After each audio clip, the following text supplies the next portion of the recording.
Right. Yeah. You suspend a guy for dominance. Boy, speaking of Conor McGregor, man, what's your take on that? That's right around your weight class. Is this the guy the real deal? I think he is, man. After that Dennis Siver fight, after the Dustin Poirier fight, you had to go, holy shit, this guy's for real. But in the back of your mind, anybody could get caught. Can you do it, again to a couple more elite guys? Maybe he got lucky with Dustin. You don't know. It appears that he hits very, very fucking hard. That's what it looks like. And then after this Dennis Siver fight, no doubt in my mind, it's going to be very hard to go the distance with Conor McGregor at featherweight. It's clear. He hits super hard. He's super dynamic. Him and John Jones are the strikers of the future. There's a lot of guys out there that they're still out there that they just throw hands and they think just their boxing is going to is going to be enough. I think boxing is not enough anymore. I'm not an MMA fighter. This is just me guessing. This is just me totally guessing. Armchair fighter. I think the future is throwing everything, all those kung fu and karate and spinning taekwondo kicks. If you have good takedown defense and you have good jiu-jitsu, why not throw all that shit? We thought it was all a joke back in the day because the only guys that knew how to throw spinning kicks sucked on the ground. So if you got them in the cage, they wouldn't even throw it because they were so worried about throwing it because they were so worried about it on the ground. But Conor McGregor and John Jones, they're throwing everything but the kitchen sink. They're throwing spinning elbows, spinning. So as an MMA fighter, I believe every MMA fighter should be practicing all those kicks. Everything that Conor McGregor's doing, it seems unorthodox now. But what he's showing you is what's possible and what really works in MMA when you got all three aspects of the game down, the jiu-jitsu, the wrestling, and the striking. The better your wrestling is, the crazier you can get with your strikes. And, man, the crazier you are, the more unpredictable you are, the more cautious your opponent is.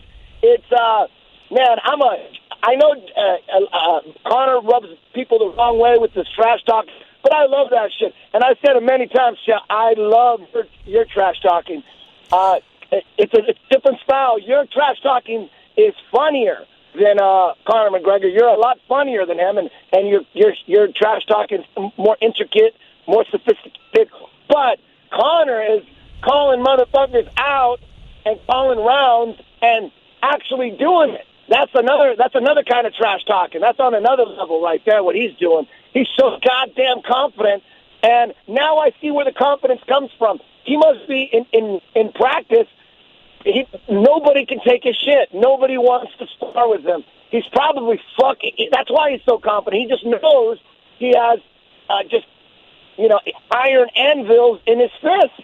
It's clear now. Yeah, man. And, when you talk about Conor, you talk about John Jones, the other thing that hasn't been talked about, I think you'll agree with me, though, it's their accuracy, man. That Conor McGregor didn't miss. He threw a couple of kicks that looked like they were for show, that went over Seaver's head. He kind of did them slow. It looked like he was having some fun. Aside from those air balls, I don't think he moved his fist, his knee, his elbow, or his leg in a forward direction and didn't touch something.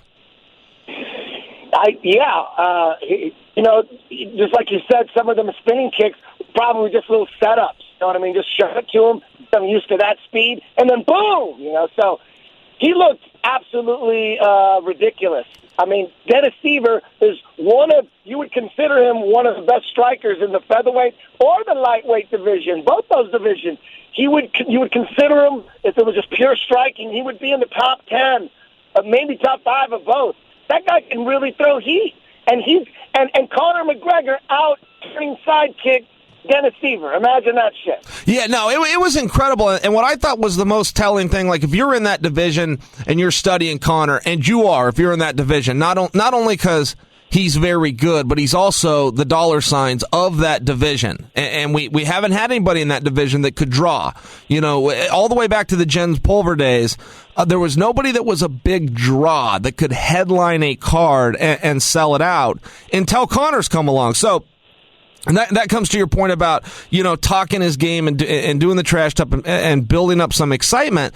But if you're studying that division, I thought the most telling thing of the Siver fight was that Siver took him down twice and didn't hold him there for more than a second, probably closer to half a second. I thought that was Conor's greatest thing that he did in that fight, and that's going to scare some people. And as soon as that got done, Frankie Edgar, who for me is the champion of that division. I thought Frankie Edgar beat Jose Aldo. I was very surprised there wasn't more controversy around that decision. That was my own take on it.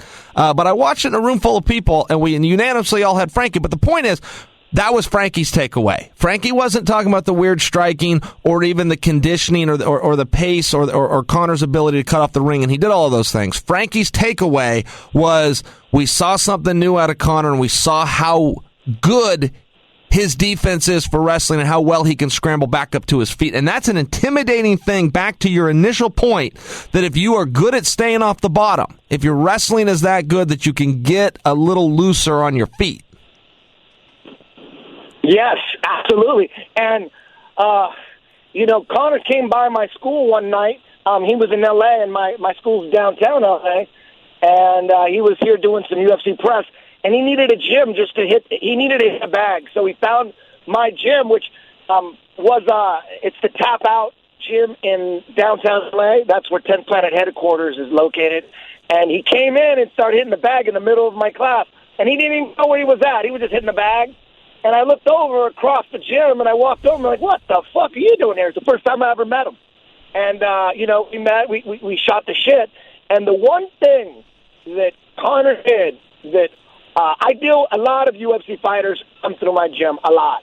They come through, and a lot of them are awesome people. Tony Ferguson, Ken Saunders, Kelvin Gastelum. I love those guys. Those guys are awesome. I got a lot of guys coming through here, even guys that don't even represent 10th Planet. A lot of them, not the guys I mentioned, but other ones, they'll come to my class, but they won't jump in and just roll with anybody. Conor went to hit a bag, and he voluntarily just went into my class and said, "Give me your best guys." And he rolled with my best guys. And one thing I'll tell you is, one thing I got from him being there, rolling around, is he's really, really strong and a very, very good base. His balance, his base on the ground is black belt level. He has very, very good defense, very good base, hard to control, super athletic. I wouldn't be surprised if he was 1/4 black. Seriously, he's really, really, really, really strong, athletic, fast. And I knew back then, and he was a purple belt back then. I don't even know if he's brown belt yet or anything, but I knew based on him coming down and watching him roll, man, that guy is and the things he says. And then I ran into him at the airport a month. Are you there? Are you still there? Absolutely, man. I got nowhere else to be.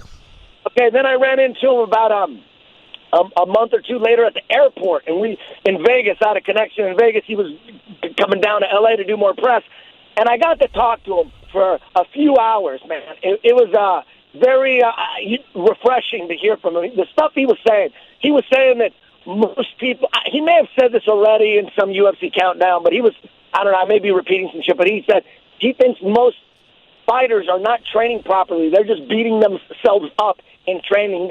He doesn't beat himself up in training. He focuses most of his training time on polishing his techniques and adding techniques, adding new moves, constantly growing, getting his balance and base better, learning new combinations, new strikes, new wrestling counters, new wrestling combinations, new jiu-jitsu, new moves. Like he stressed adding new techniques over battle ropes and sparring and just beating each other up in the gym. Well, Eddie, that sounds a lot like George St. Pierre's philosophy. I mean, as you're explaining Conor's take on things, it almost sounds like he's read the St. Pierre book, and that book can't be wrong. Exactly, man. And so when I hear him talking all that incredible stuff, all this trash talking, I feel like, damn, man, this guy, he really believes that, man.